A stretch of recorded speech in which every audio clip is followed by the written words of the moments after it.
talaga napakahirap. Mahirap talaga. Sakripisyo din pagluluto talaga. Matagal ho pala, no? Sa mga anak niyo po, sino ang nakakagawa na or napagpasahan niyo na ng... Wala pa.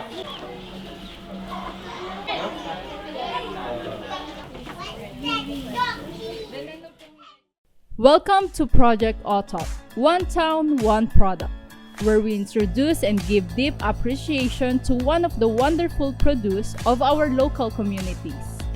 Today, let us embark on a trip to a place rich in mountains, trees, and rivers in Cavite's 8th District.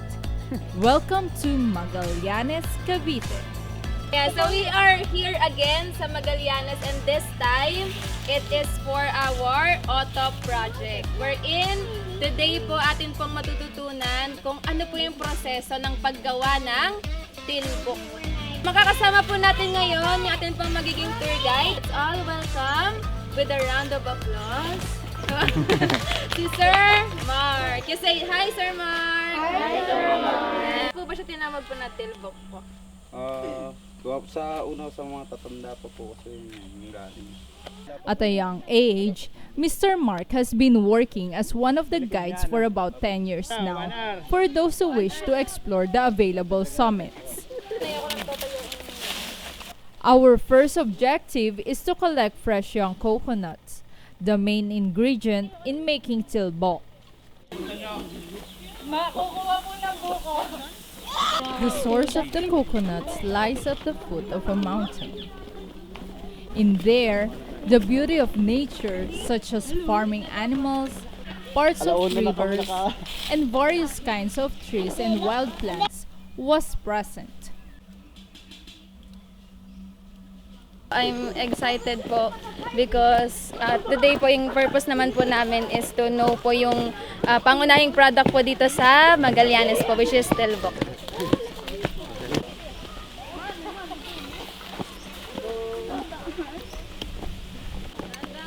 Huwag mong kapadulas.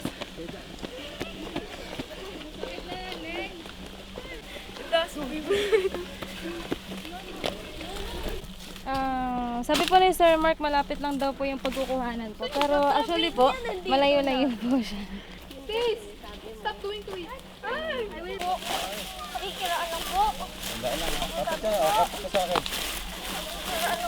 Kapit. Ha? Uy!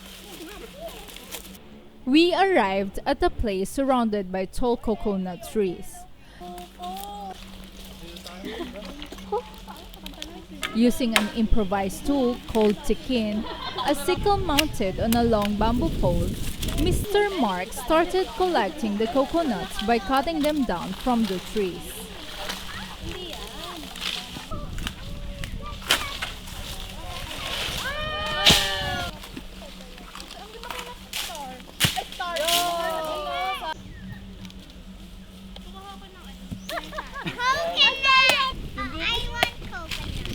After harvesting the coconuts, he proceeded to crack them open and get rid of the coconut water inside.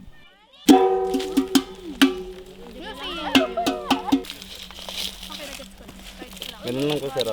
Mahaba dapat. Mahaba. Dapat noodles. Oh, you cannot Pero eat technique, that. sir, magaang lang kamay. Pa? Magaang lang kamay, madiin. Medyo magaan lang po. Para hindi- Pagka madiin po kasi, Kuha ka. yan, dala yung pati ano nun eh. Kaya yung medyo manipis na po, idahan-dahan na lang. Ganun. Kahit mabilis na ganyan, basta magaan yung ano na kamay. Using a handheld coconut grater or pangkayod ng nyog, the Brightways Academy students extracted the coconut meat into fine long strips, which will serve as one of the main ingredients for tilbok. Oh, get the spoon. Po, iba-iba. Pagka yung ganito po, medyo napaka-verde na. Ano na yan, magulang na talaga yun. Saka yung makikita mo naman sa agad pa. Ano pala tandaan? Yung dito po, pag sobrang maberde na, yung parang Green na green. Pwede nang harvest. Magulang na. malagihay. For some coconuts that are harder to assess, Mr. Mark climbs up a tree to closely inspect the quality of the coconut. Kuya, ibig sabihin lahat yan, ano,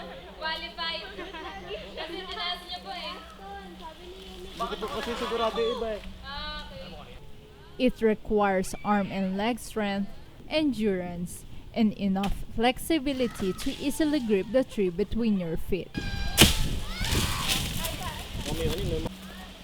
The Brightways Academy students have witnessed the most difficult process involved in preparing tilbok.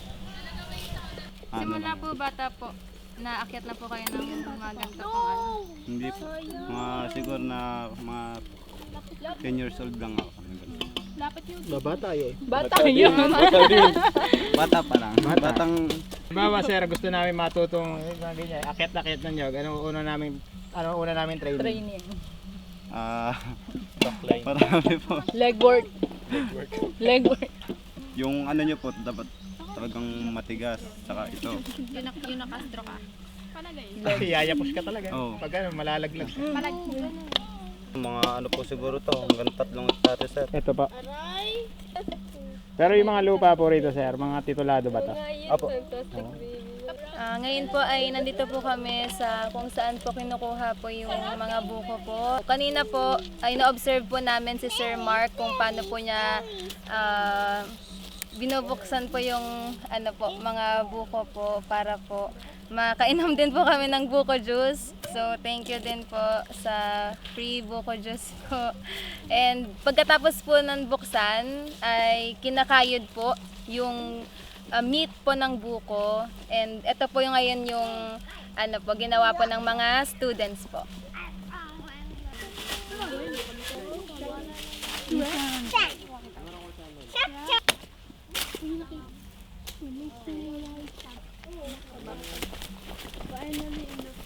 Once this was done, Mr. Mark led the way back to the same path where we came from and eventually arrived at their house.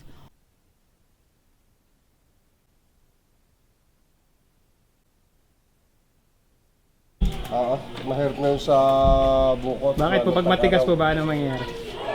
Matagal siyang talagang lumambot. Gano'n po siya katagal luluto? 2 oras yan o hanggang 3 oras. Talagang matyaga lang pagkahalo niyan. We went to the market together with the daughter of Mr. Willie to get the ingredients for tilbok. The public market in Magallanes, Cavite is impeccably clean and well organized. Ibig sabihin gusto niyo po mag-ano po? Balak sana mag-eduk. Marami na doon po sa Gusto niyo po mag-mapper teacher po?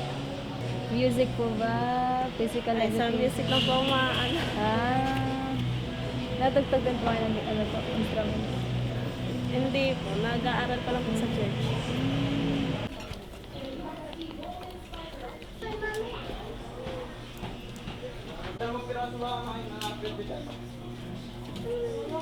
Pero may nagluluto din sa LPG niyan. Bihira dahil ito talaga matagal lutuin. Mas matipid kasi sa gato. The process started by heating up the talyase using the fire from wood and coals. The first ingredient was sugar and a bit of water.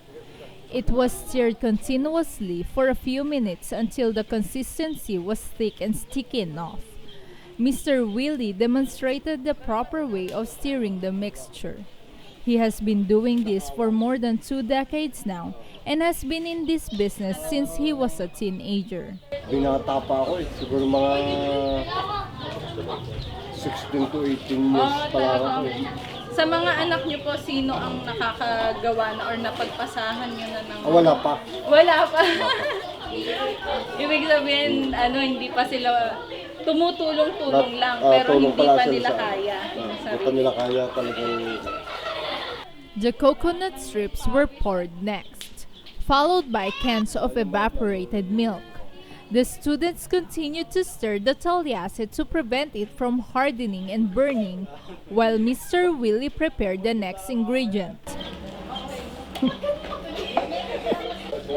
Project mo lang nila. Dito, sumunod para... In a separate pot, he poured a kilo of glutinous rice flour and mixed it with the right amount of water. Isang litro lahat na lahat. Nandito siya na. Tapos 2 kilong glutinous rice. Isa pa lang ito. Sa bala. After a few minutes, it was slowly poured into the pot of coconut strips and stirred. Hindi.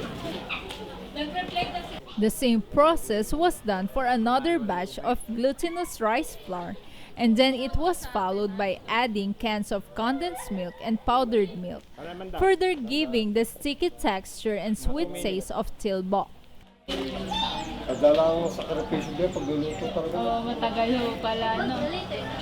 Sa panguha pa ng buko. Doon na matagal. Kaya pala ho gusto maagang-maaga, makapanguha Dapat ako, halimbawa may order, kahapon pa, dapat manguha na kanya. Para ngayong araw na ito, luluto na. Madaling araw pa lang nila. Tapos bago dahil niya sa order, dapat malamig na talaga. Bago siya isara sa container. The last ingredients that were added were a bit of vanilla essence and violet food coloring. From then on, it was a matter of stirring until the desired consistency was achieved. Hindi, sakit natin yan. Tulak ka na ganyan. Tapos side na yan. Sir, tanong lang, ano daw ho mas mahirap haluin? Semento yan? Mas mahirap haluin yan. Dahil yan may apoy. Medyo matagal po dapat nakatayo at dapat po tinitiis po natin yung medyo mainit pa na panahon. Kasabay pa po na mainit na panahon, yung mainit po na maapoy sa iyong sa iyong legs. The whole cooking process took about 2 hours. The fire was controlled as well to prevent it from burning and hardening beyond the desired consistency. Yan na po yan. Hindi na siya... Hindi na ganong nahuhulog na. When it was done, the students prepared the tub for the tilbok by spreading a bit of margarine inside it before filling the plastic tub with the sweet purple kakanin.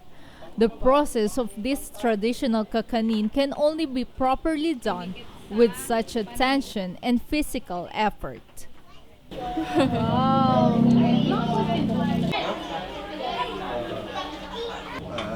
Siguro naman nakita ninyo kung paano tayo nag-umpisa ng pagluluto. Ngayon, siguro sa dating na panahon, makasakali uli, ayun naman ang makakapagawa para alam nyo na kung paano to gagawa tayo ng tilbok. Yun lamang at maraming salamat sa inyo at kayo dito na gawa sa amin ang inyong activity. Papasalamat din ako sa inyo nakating kayo dito sa amin. Dahil dyan, unang papracticein natin ay ang pag-akyat ng puno ng puno. Kasi yun yung unang step, diba? Yun yung unang step eh. Mr. Willie Tagle and his family have been creating tilbok for years. This traditional kakanin has been passed down from generation to generation, and he is hopeful of continuing the tradition with his children. Tilbok is often a delicacy in their municipality whenever they celebrate a festival. Unlike other kakanin, tilbok is uncommon to people living in other parts of Cavite. The process of obtaining the ingredients and cooking is a testament to their passion and effort to serve this sweet delicacy of Magallanes. As a municipality whose population is not as dense as it is in the city because of outmigration, appreciating and learning from the livelihood and way of life of these people helps in contributing to the growth of such an important part of Cavite. Personally experiencing it may hopefully encourage others to come up with new strategies that improve the livelihood of the people, yet also keep the significance of their culture. As sweet as tilbok, young people such as these students have experienced the fruit of their effort and labor and brought with them sweet memories of life in Magallanes, Cavite. This is day 5 of Project OTOP. One town, one product.